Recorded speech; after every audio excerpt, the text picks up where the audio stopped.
Greetings in the precious name of Jesus Christ. यीशु मसीह के कीमती नाम में मैं आप सभी का अभिवादन करता हूँ। Welcome to this Hindi Bible study of Ebenezer Ministries. और मैं आप सभी का इस हिंदी बाइबल स्टडी जो इवेंशन मिनिस्ट्री की तरफ से आप सबका स्वागत करता हूँ। The passage for today's Bible study is taken from the Gospel according to St. Matthew, chapter 23, verses 16 onwards. और आज के लिए हम देखेंगे मत्ती रचित सुसमाचार उसका 23 अध्याय 16 वचन से हम देखेंगे। Verses 16 to 22. Woe to you, blind guides, who say, whoever swears by the temple is nothing, but whoever swears by the gold of the temple is bound. 17. Fools and blind men, which is greater, the gold or the temple which sanctifies the gold? Verse 18. Whoever swears by the altar is nothing, but whoever swears by a gift which is upon it, he is bound. Blind men, which is greater, the gift or the altar which sanctifies the gift? Therefore, he who swears by the altar swears by it and by all the things upon it. And he who swears by the temple swears by it and by him who dwells in it. Verse 22. And he who swears by heaven swears by the throne of God and by himself who sits upon it. हे अंधे अगुओ, तुम पर हाय जो कहते हो कि यदि कोई मंदिर की शपथ खाए तो कुछ नहीं, परंतु यदि कोई मंदिर के सोने की सौगंध खाए तो उससे बंध जाएगा। हे मूर्खों और अंधों, कौन बड़ा है, सोना या वह मंदिर जिससे सोना पवित्र होता है? फिर कहते हो कि यदि कोई वेदी की शपथ खाए तो कुछ नहीं, परंतु जो भेंट उस पर है यदि कोई उसकी शपथ खाए तो बन जाएगा। हे अंधों, कौन बड़ा है, भेंट या वेदी जिससे भेंट पवित्र होती है? इसीलिए जो वेदी की शपथ खाता है वह उसकी और जो कुछ उस पर है उसकी भी शपथ खाता है।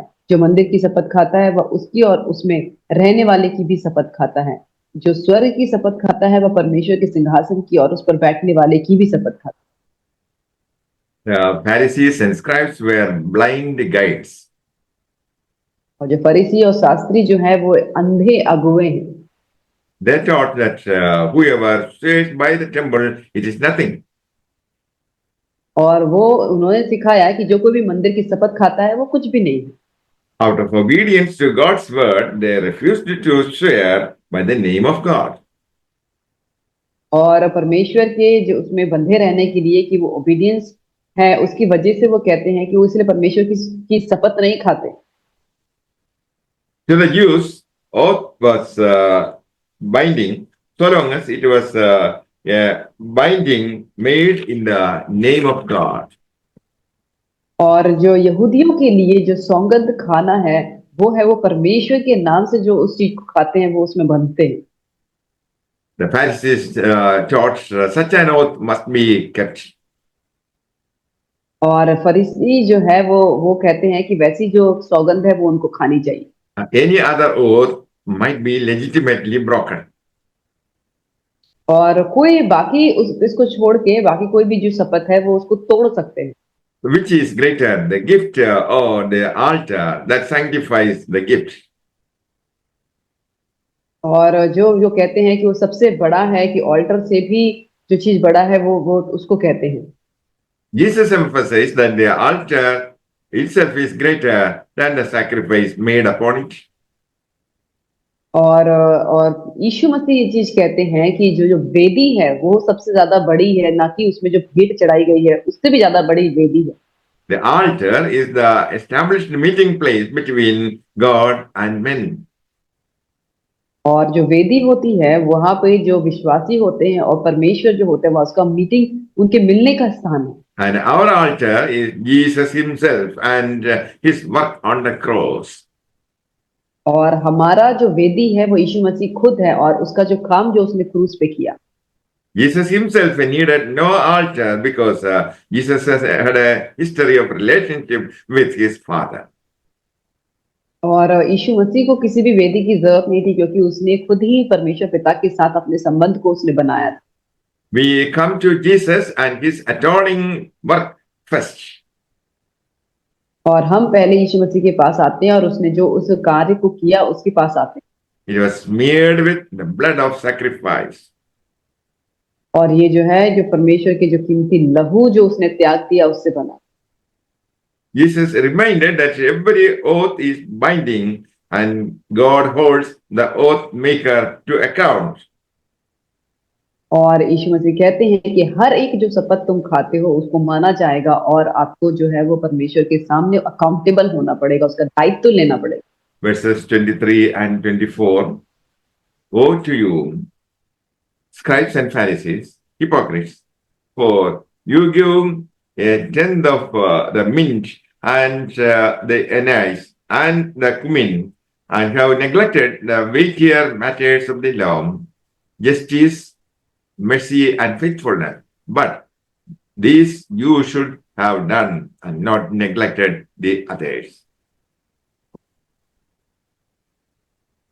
हे कपटी शास्त्रियों और फरीसियों, तुम पर हाय, तुम पुदीने और सौंफ और जीरे का दशवांश तो लेते हो, परंतु तुमने व्यवस्था की गंभीर बातों का अर्थात न्याय और दया और विश्वास छोड़ दिया है। चाहिए था कि इन्हें भी करते रहते और उन्हें भी ना छोड़ते। हे अंधे अगुओ, तुम मच्छर को तो छान डालते हो परंतु ऊंट को निगल जाते हो।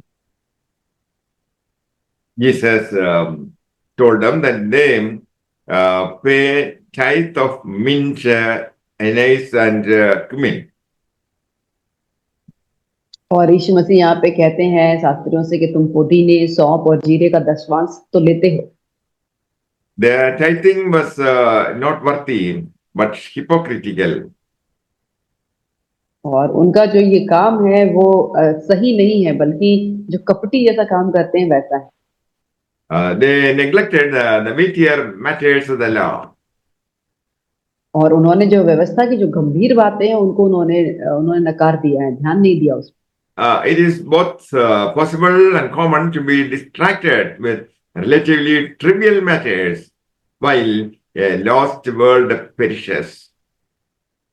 और ये सब चीजें जो है ये कॉमन बातें ही हैं कि इस जो खोए हुए संसार में इन सब चीजों को करना। Weightier matters of the law are justice, mercy, and faithfulness.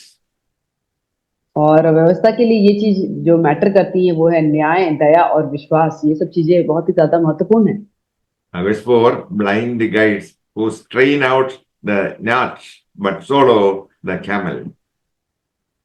और 24 वचन में ये लिखा है, हे अंधे अगुओ, तुम मच्छर को तो छान डालते हो परंतु ऊंट को निगल जाते हो। Blind guides strain out a gnat and swallow a camel.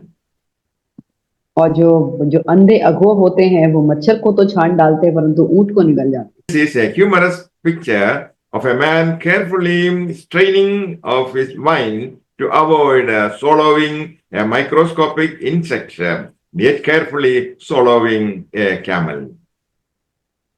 और यहाँ पे ये एक ऐसी चीज इंसान को दर्शाता है कि जो अपने जो वाइन है उसको बहुत ही अच्छे तरीके से वो छानता है ताकि कोई भी उसमें माइक्रो कोई भी बैक्टीरिया कुछ भी उसमें ना जाए, लेकिन वो ऊंट को वो निकल जाता है। Verse 25 and 26. Woe to you, scribes and Pharisees, hypocrites, for you cleanse the outside of the cup and the dish, but inwardly they are full of extortion and self-indulgence. Blind Pharisees, cleanse first the inside of the cup and the dish, so that their outside also may become cleansed. हे कपटी शास्त्रियों और फरीसियों, तुम पर हाय, तुम कटोरे और थाली को ऊपर ऊपर से तो मांजते हो परंतु वे भीतर अंधेर और असंयम से भरे हुए हैं। हे अंधे फरीसी, पहले कटोरे और थाली को भीतर से मांज कि वे बाहर से भी स्वच्छ हो। According to Jesus Christ, the religious leaders were impure both inside and outside. और यीशु मसीह के जो उन्होंने कहा कि जो शरीर शास्त्री और फरीसी हैं वो बाहर से और अंदर से दोनों से ही वो इम्प्योर है, खराब है। You cleanse the outside of the cup and dish. The inside they are full of self-indulgence. और वो अपने बर्तनों को बाहर से तो मांजते हैं लेकिन वो अंदर से वो बहुत ही मतलब खराब है, अंधेर से भरे हुए हैं। They had to cleanse the inside of the cup and dish that the outside of them may also be clean. और उन्हें जरूरत है कि वो अपने हृदय को अंदर से साफ करें ताकि उनका बाहर का जो अस्तित्व है वो अपने आप ही साफ। Yeah.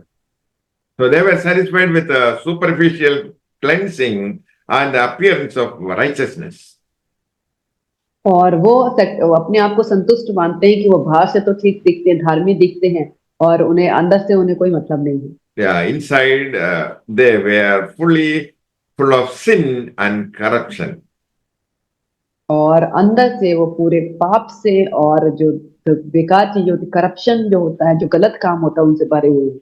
Jesus asked them first address the inside. और यीशु मसीह ने उनसे कहा कि पहले जो अंदर की उनकी जो गंदगी है उसको वो साफ करें। True outward righteousness starts on the inside. और जो सच्ची जो बाहर से जो धार्मिकता होती है वो अंदर से ही शुरुआत होती है। May the Lord bless you all with these words. Amen. परमेश्वर आपको इन वचनों के द्वारा आशीष करे।